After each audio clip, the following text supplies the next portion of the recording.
Good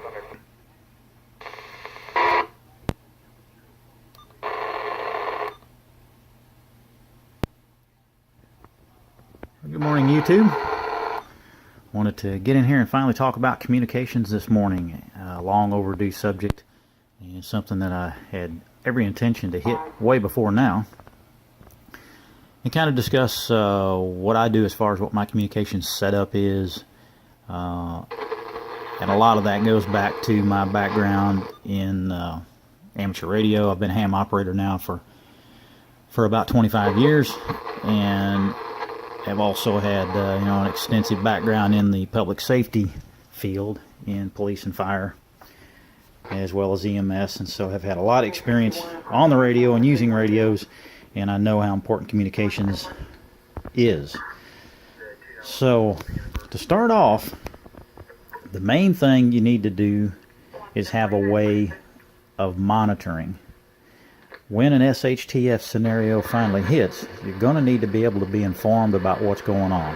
Now, if we're talking about an EMP type situation, back off on this scanner a little bit. If you're talking about an EMP situation, there may not be much to monitor. An EMP could potentially wipe out a lot of communications, and therefore there's nothing to listen to.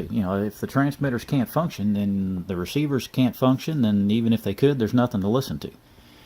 So we'll probably do a separate video on Faraday cages and things like that, so that you can think about protecting at least some radios, so that you've got something to utilize for your own personal communications. Now, the ham radio stuff will come into play big time here in a few minutes when we get into discussing some ways around the EMP stuff. But to start off with, you noticed in my bug out bag I showed you I had a little Bell and Howell world band radio in there. It does AM, FM, and shortwave and all those things, battery operated. That's in the bug out bag. This one is a Sony, and try to get a little light on the subject here maybe. This is a Sony, so we can get to the model number there or not. There you go.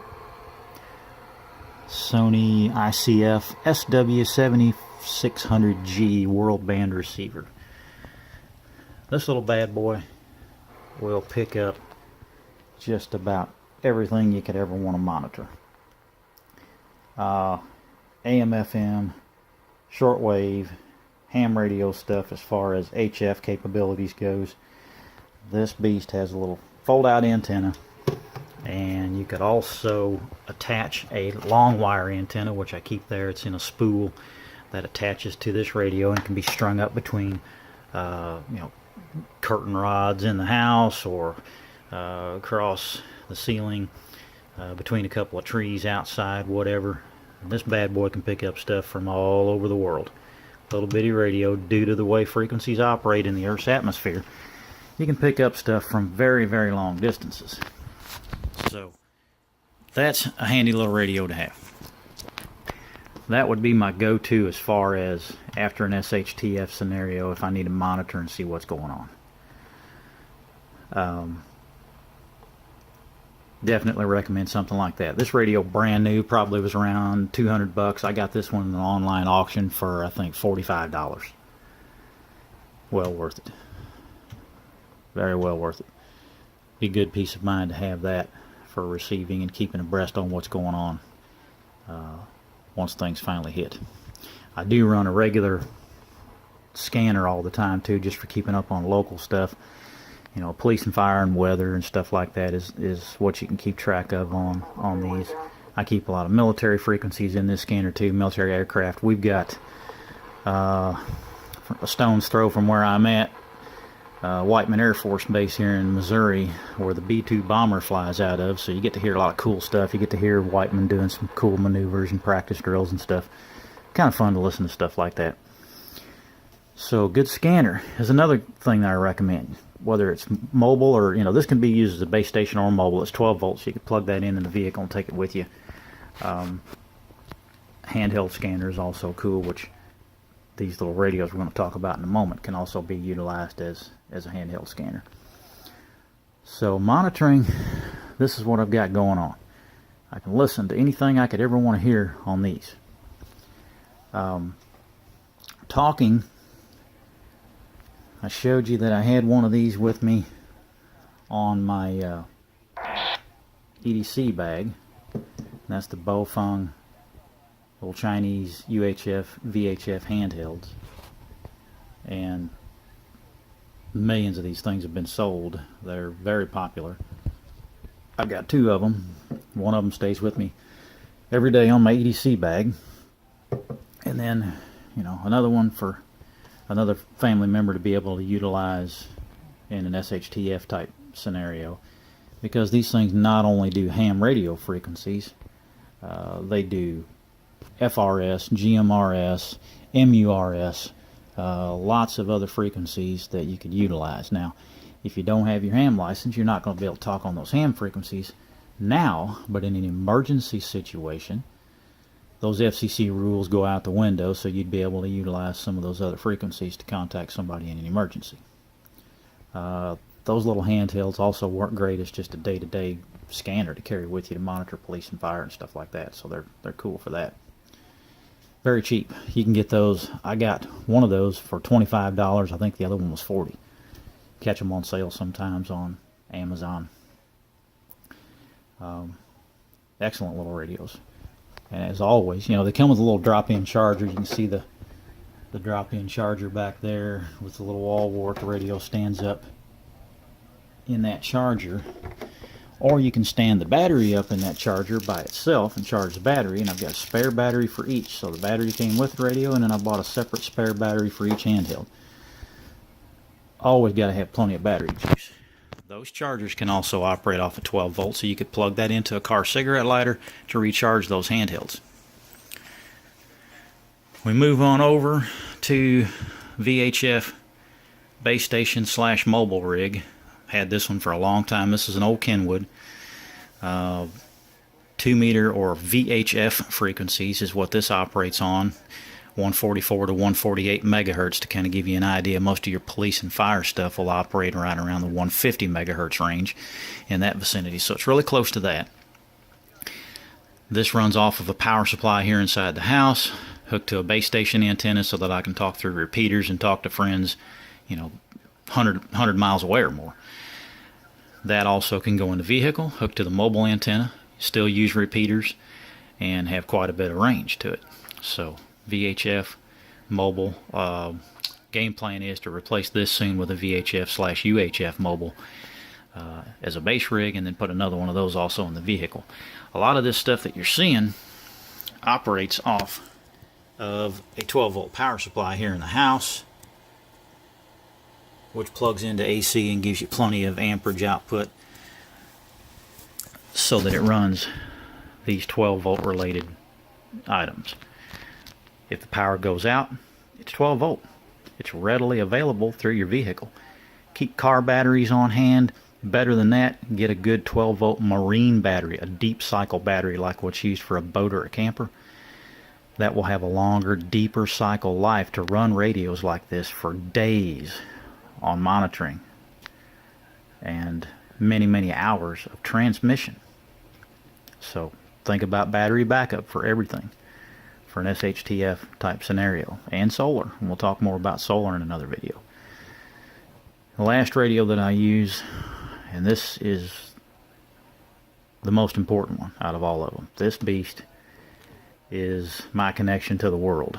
This is the HF or high frequency radio, ham radio.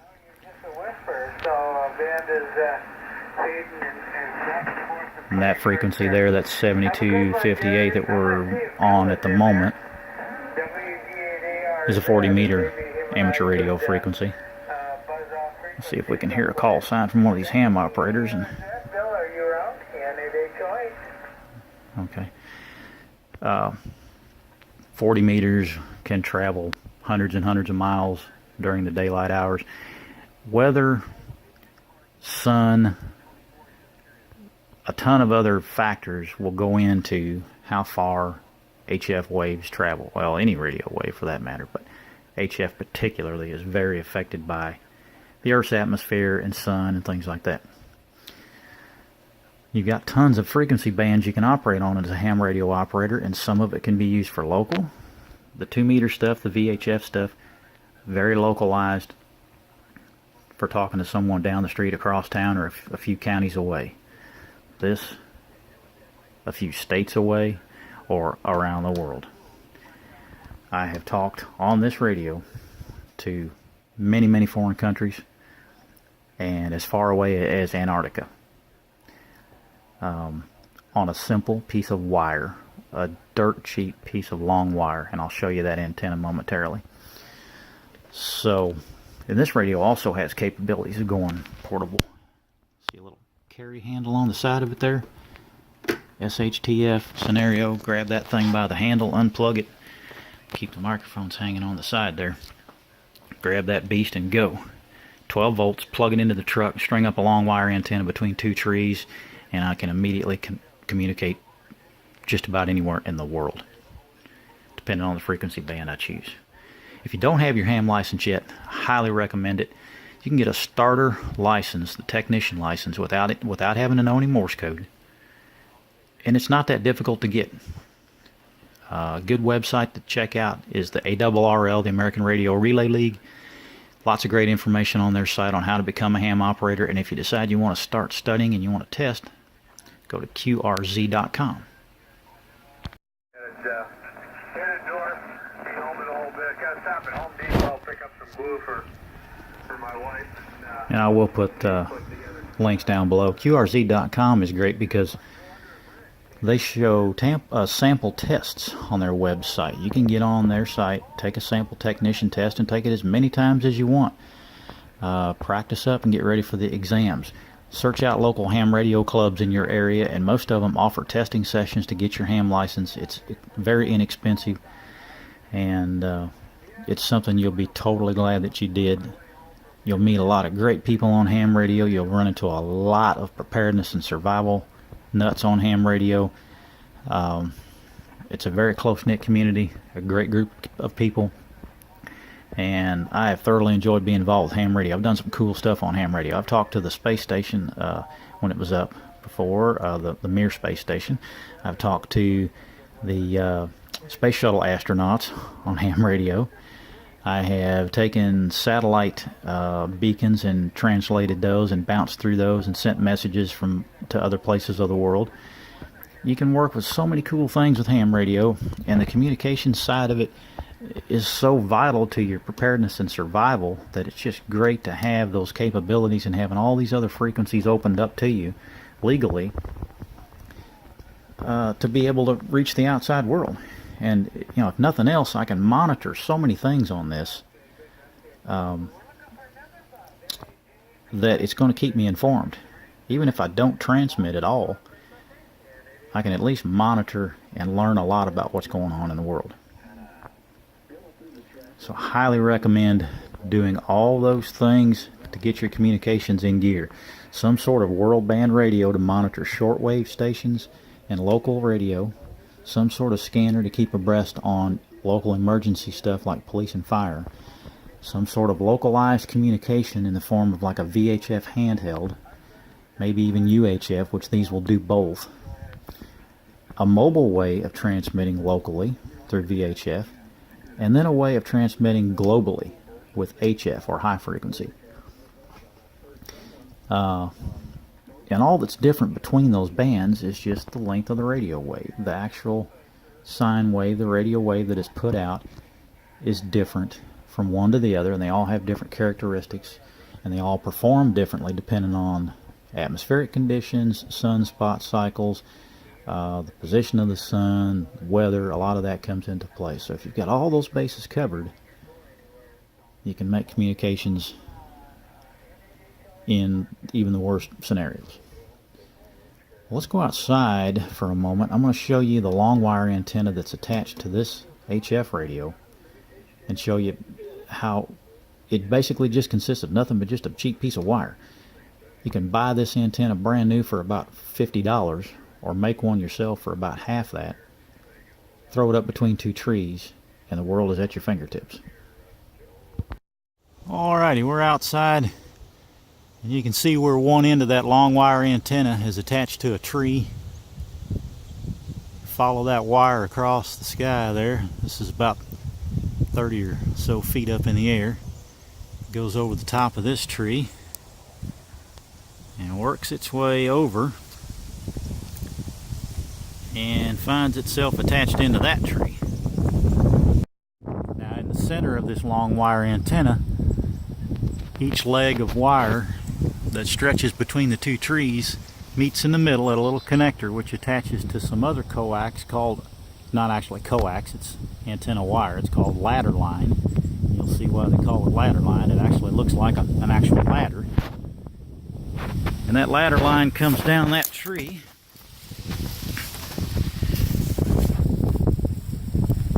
and there's the connector at the bottom. The ladder line ties into this little adapter, coax connects to it, and this is buried. I've got a trench and it's buried underground and runs up into the house, up into the attic, and gets me inside the house. And that's all that antenna consists of. I mean, just a long piece of wire.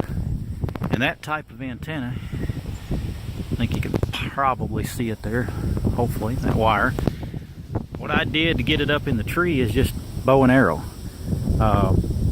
Take a bow set up, tie some fishing line to an arrow without a point on it, put some weight on the end of it of some kind, shoot it over top of one of the highest parts of the tree, and then now you've got your fishing line strung up to the tree. You tie that fishing line to the end of that wire, pull it up, get it high up in the air. Did the same thing on that other end. That antenna is tied between two trees running north and south. And we're back inside that long wire antenna that we were looking at outside. Is a little bit over 100 feet long, so each leg of that, each side of it, is a little over 50 feet, and then they meet at that connector in the middle, going down to that ladder line. That antenna style that I showed you is called a G5RV, as in Golf 5 Romeo Victor. It's named after the designer, who is a ham radio operator, and after doing some experimentation, that's an antenna he developed, and it's available widely. You can find those on Amazon. The one that I showed you that's strung up between the trees I've had for probably, going on 15 years. It's come down in some storms and went back up. It's been repaired. I have another one that's brand new, still in the package, for SHTF, for bug out. If I have to grab everything and go, I do not want to have to take time to get up in there and pull that thing out of the trees and grab that radio and not have an antenna for it. So I have another brand new one coiled up in a bag, ready to rock and roll. It's with all the bug out stuff inside, Rubbermaid totes, ready to go. Grab it, I'm out of here. Grab that radio by the handle and we're gone. When we get where we're at, I can throw that G5RV up and communicate anywhere in the world, depending on conditions. You'll notice I didn't talk about the microphone, but being that I've been involved in radio a lot, I love anything to do with good audio. So when I'm talking on the HF rig, sometimes I will use a nice condenser mic. There are guys, and that's why the mixer is hooked up to the audio from the microphone, and everything goes through the mixer so that I have a little bit better audio sound when transmitting on some of those frequencies. So communications wise, we just about covered it as far as what I use.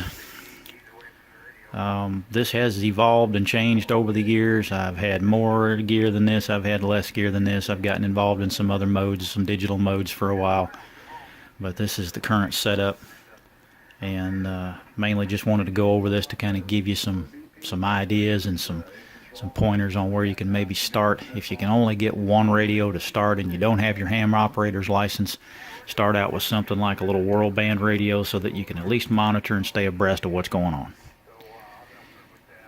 The little handhelds, the Baofeng handhelds, and I'll put a link to those, are dirt cheap. That's also an excellent way to start out to give you some communications with your family, because those will talk on FRS and GMRS and stuff that you don't have to have a license for.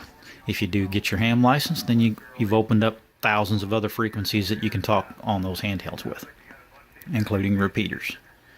Repeaters are nothing more than a transmitter on a tower that will receive your signal and send it back out. So there are 2-meter VHF ham radio repeaters, and they're on other frequency bands too, but the 2-meter ones are the most prevalent.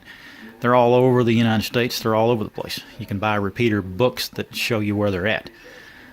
In this area, there's probably 5 that I can hit right now with that little handheld by going outside and talking and bouncing through a repeater, which will then send my signal further down. So that little bitty handheld, even though it only has 5 watts, would allow me to talk more than 100 miles in some instances because I can hit a repeater. Very handy. Extend your range with very little power. As a ham radio operator, you have legal rights to operate your own repeater. So you can buy a repeater, build a repeater, put one up. There you go. If you start a mag or a preparedness group and you get your ham licenses, put a repeater up for your group. It can be private, and there you go. Talk back and forth amongst yourselves using that repeater. Have weekly or monthly training exercises or drills and make contact with each other. Stuff like that's a great idea. Regular training is a great idea. Okay, phone just warned me that the battery's getting low, so we're going to cut this off here. We just about covered it all anyway. If you have any questions, post them in the comments below. I'll be happy to answer anything.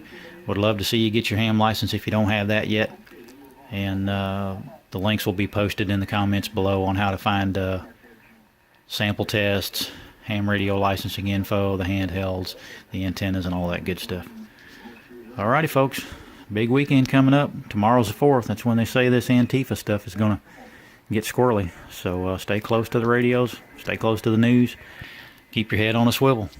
Are you ready?